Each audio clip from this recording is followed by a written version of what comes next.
اور وہاں پر ایک مقام پہ ایک ڈرون فیسلٹی تھی، ڈرون تیار ہو رہے تھے بڑے تعداد میں، ڈرون نہیں تیار ہو رہے تھے، اس کے پرزے بھی تیار ہو رہے تھے، بامبس سے جڑے پرزے بھی تیار ہو رہے تھے، ہیلمٹس بھی تیار ہو رہے تھے، بہت بڑی فیسلٹی ہے، اس کو تباہ کر دیا ایران نے ہائپر سونک اٹیک کے ذریعے۔ فیسلٹی کو مکمل تباہ کر دیا گیا، اتنا تباہ کر دیا گیا کہ خود اسرائیلی حکام یہ کہہ رہے ہیں کہ وہ بیکار ہو گیا ہے۔ کہیں F-35 کی تباہی اور کہیں اسرائیلی ڈرونز نشانے پر،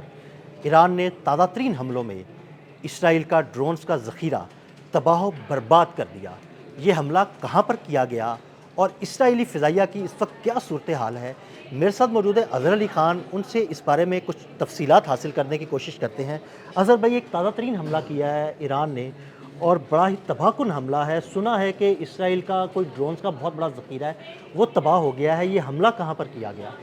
یہ حملہ اسرائیل کی فضائیہ کے دل پر کیا گیا، اس کا مقام ہے تل ابیب، اور وہاں پر ایک مقام پہ ایک ڈرون فیسلٹی تھی، بہت بڑی مینوفیکچرنگ کی، ڈرون تیار ہو رہے تھے بڑے تعداد میں، اور صرف ڈرون نہیں تیار ہو رہے تھے، اس کے پرزے بھی تیار ہو رہے تھے، بامبس سے جڑے پرزے بھی تیار ہو رہے تھے، ہیلمٹس بھی تیار ہو رہے تھے۔ اس پوری ایک فیسلٹی کو، بہت بڑی فیسلٹی ہے، اس کو تباہ کر دیا ایران نے اپنے ایک ہائپر سونک اٹیک کے ذریعے، ہائپر سونک میزائل اٹیک کے ذریعے، اور فیسلٹی کو مکمل تباہ کر دیا گیا، اتنا تباہ کر دیا گیا کہ خود اسرائیلی حکام یہ کہہ رہے ہیں کہ وہ بیکار ہو گیا ہے اور اب ڈسٹرائے ہو چکا ہے، اور اب وہاں پر آپریشنل نہیں کسی ہوگا۔ بھی قسم کا کوئی ڈرون تیار نہیں ہو سکے گا، کوئی پرزے تیار نہیں ہو سکیں گے کئی سال تک کئی سال تک نہیں تیار ہو سکیں گے، کیونکہ اس کو اب پورا، آپ کو پہلے پوری عمارت بنانی ہے، آپ کو اس کے بعد پوری ٹیکنالوجی وہاں پہ لا کے انسٹال کرنی ہے، اور اس کے بعد جو اکوپمنٹ چاہیے ہوتا ہے ڈرون مینوفیکچرنگ کے لیے وہ سب لگانا ہے، اور اس کے بعد جا کے کہیں آپ ڈرون پروڈکشن شروع کریں گے۔ تو یہ جو اس جنگ کے لیے ایک بہت بڑا سپلائی کا ذخیرہ تھا،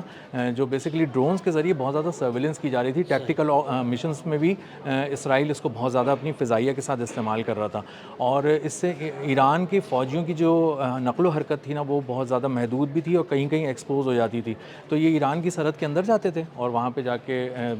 بہت ساری چیزوں کو دیکھ رہے ہوتے تھے، جاسوسی بھی کر رہے ہوتے تھے، حملے بھی کر رہے ہوتے تھے۔ تو اس کو نشانہ بنانا بہت ضروری تھا ایران کے لیے، اور وہاں پہ چونکہ ہیلمٹس بھی تیار ہو رہے تھے، تو یہ فوجیوں کے گیجٹس بھی جو ہوتے ہیں نا، بہت ساری جو چیزیں پہنی جاتی ہیں فوج کے لیے،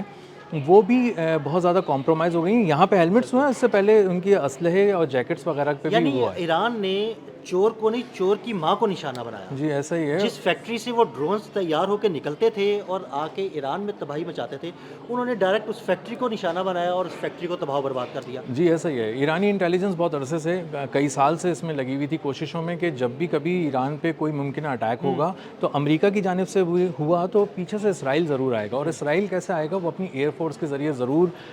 پینیٹریٹ کرنے کی کوشش کرے گا، اور جو کہ ہم نے دیکھا کہ کیا بھی اس نے، اور پچھلے سال جو 2025 میں جنگ ہوئی اس نے تو بہت واضح کر دیا۔ تو ان کے ہدف پہ یہ دونوں چیزیں تھیں، ایک ان کے طیارے اور ایک ان کے ڈرونز۔ تو اسی لیے یہ ڈرون فیسلٹی جو تھی وہ بہت عرصے سے جو ہے وہ آپ کہہ سکتے ہیں ان کے رڈار پہ تھی انٹیلیجنس کے، اور وہی ساری کمیونیکیشن کے ذریعے فوج کو کہہ رہے تھے کہ یہاں پہ میزائل مارو۔ تو ہائپر سونک میزائل اٹیک کے ذریعے جو ہے وہ اس فیسلٹی کو کل تباہ کر دیا گیا۔ اچھا، مجھے یہ بتائیے گا کہ F-35 ان کے جہاں پر جس اڈے پہ کھڑے تھے، سنا ہے کہ اس کو بھی نشانہ بنایا گیا ہے، وہاں پر کتنا نقصان ہوا اور یہ کب نشانہ بنایا گیا تھا؟ اسرائیل کی ایئر فورس کو اگر آپ سمجھیں نا، تو اس کی جو فارورڈ اٹیک کی کیپیسٹی اور کیپیبلٹی ہے اس کو تباہ کر دیا ایران نے۔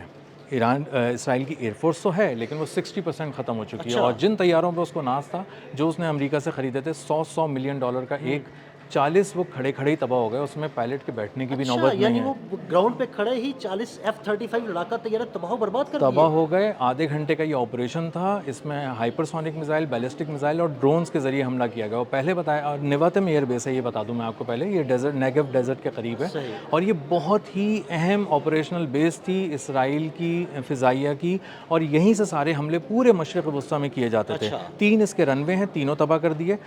40 کے قریب اس میں جو F-35 تھے، $100 ملین ایچ اس کے پلین کی کاسٹ ہے، وہ تباہ کر دیا۔ اور یہ طیارے اب 2 وجوہات کی وجہ سے اسرائیل نہیں لے سکے گا فوراً، ایک تو اس کے پاس پیسے نہیں ہیں، شارٹیج ہے، $4 ارب کا یہ نقصان ہے جو ایک ہی رات میں آدھے گھنٹے کے اندر ایران نے کیا۔ جی بالکل، اور اس کے لیے کہتے ہیں کہ یہ مذاق نہیں تھا، یہ اس کے لیے کئی سال ریڈارز کی موومنٹ کو پڑھا گیا، سمجھا گیا، سیٹلائٹ کی موومنٹ کو پڑھا گیا، اور اس کے 3 وہاں پہ لگے تھے، ڈیوڈ سلنگ، ایرو 3 اور آئرن ڈوم۔ ان تینوں کو پہلے جو ہے کھلونا نما ڈرونز کے ذریعے بھیجے گئے، انہوں نے پہلے فائل کیا۔ بات ہے، وہ کھلونا نما ڈرونز جو ہے نا، وہ اسے کہتے ہیں کہ فیک ڈرونز کہلائے جاتے ہیں، وہ آتے ہیں، وہ چکمہ دیتے ہیں، یا ان کے جو ان کا فضائی دفاعی نظام ہے وہ میزائل فائر کرتا ہے، ان کے میزائل ختم ہونا شروع ہو جاتے ہیں، اس کی تعداد کم ہوتی ہے، اس کے بعد وہ مین اٹیک کرتے ہیں۔ ایسا ہی ہوا ہے، پہلے انہوں نے بھیجے وہ کھلونا ڈرون، اس کو انہوں نے تباہ کیا بہت ہی شد و مت کے ساتھ کہ بھائی ہم نے تو تباہ کر دیا۔ اس کے بعد اصل میزائل آنے شروع ہوئے، اصل ڈرون آنا شروع ہوئے، اور وہ ٹھیک کوآرڈینیٹس پہ جا کر ٹکرائے، تباہ کیا انہوں نے چیزوں کو، اور اس حالت میں F-35 طیارے تباہ ہوئے انتہائی جدید کہ وہ اس میں کوئی پائلٹ بھی سوار نہیں ہو سکا کیونکہ وہ کھڑے ہوئے تھے طیارے۔ اچھا، مجھے ایک اور بڑی حیرت ہوتی ہے کہ کیسا زبردست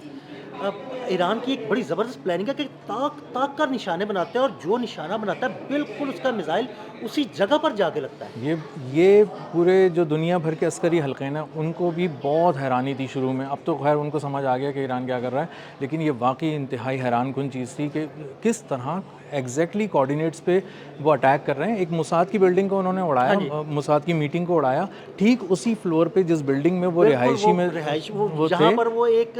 میٹنگ ہال تھا، جہاں پر میٹنگ ہونی تھی یا ہو رہی تھی، اس بارے میں ہو رہی تھی، کچھ قیاس رائیاں کہ پتہ نہیں ہو رہی تھی یا ہونی تھی، لیکن یہ ہے کہ اگر ہو رہی تھی اور اسی بلڈنگ کو، اسی فلور پہ، اسی ہال کو اڑایا، تو اس کا مطلب ہے وہاں پر بھی اسرائیل کی بڑی قیادت ہلاک ہوئی ہوگی۔ جی بالکل، بنائے براق وہ شہر ہے جو تل اویو کے قریب ہی واقع ہے، اور انہوں نے اس کا میٹنگ کرنے کا مقام اس لیے وہاں ڈیسائیڈ کیا تھا کہ ان کو یہ اندازہ تھا کہ تل اویو بہت زیادہ نظروں میں آ گیا ایرانی انٹیلیجنس کی، تو ہم بنائے براق میں ایک میٹنگ کرتے ہیں، اور وہاں پہ موساد کے اہم جو شیطان دماغ تھے ان کو بلایا گیا تھا۔ وہ ایک خاص میٹنگ کر رہے تھے، اور اس میں بہت ایک بڑا روڈ میپ طے ہونا تھا ایران کے حوالے سے، کیونکہ ان کو ظاہر بار بار میٹنگ کرنے کا موقع نہیں ملتا، تو وہ ایک دفعہ میں بیٹھ کے ایک بڑا حملہ پلان کر رہے تھے، اور کئی ایک حملے پلان کر رہے تھے، تو وہاں ایگزیکٹلی آ کے ڈرون اٹیک ہوا ہے اور اس پورے فلور کو اڑا دیا انہوں نے۔ ریزیڈینشیل بلڈنگ میں کر رہے تھے، کیموفلاج کر کے کر رہے تھے سٹیزنز کے، یعنی آپ یہ دیکھیں کہ اگر وہ ریزیڈینشیل بلڈنگ میں کر رہے تھے، کیموفلاج ہو کے کر رہے تھے، وہ یہ سوچ رہے تھے کہ شاید وہ کسی ایسی بلڈنگ میں موجود نہیں ہے جو عسکری یا گورنمنٹ سے ریلیٹڈ بلڈنگ ہے، اور وہ عام لوگوں کی کوئی عمارت تھی، اس میں کیموفلاج ہو کے میٹنگ کر رہے تھے۔ ایران کی انفارمیشن دیکھیں کہ اس کے پاس یہ انفارمیشن تھی کہ وہ کسی سیولین عمارت میں موجود ہیں، کس فلور پر موجود ہیں، اور وہاں پر طاق کا نشانہ بنایا گیا۔ جی وہ ایسا ہی ہے، اور ایران کے جو پاسداران انقلاب کے جو ترجمان ہیں وہ بھی کہہ رہے تھے کہ ایک بات ہاں وہ کہہ رہے ہیں اس بات کو آپ پلیز سمجھ لیں، ایک دفعہ میں سمجھ لیں کہ ہماری نظر سے کچھ چھپا ہوا نہیں ہے پورے مشرق وسطیٰ میں، پورے امریکہ میں، پورے اسرائیل میں، تو آپ یہ مت کبھی سوچا کریں کہ یہ اچانک حملہ کیسے ہو گیا، ہم نے بڑی تیاری کی ہوئی ہے، ہم نے آپ کو پڑھا ہوا ہے، اور اب ہم جو حملے کر رہے ہیں وہ بہت سوچ سمجھ کے اور ایکیوریسی کے ساتھ کر رہے ہیں۔ اظہر بھائی، آپ کا بہت شکریہ، آپ نے بڑی ہی زبردست تفصیلات ہمارے ناظرین کے ساتھ شیئر کی۔ عدیل احمد اور اظہر علی خان کو اجازت دیجیے گا، اللہ حافظ۔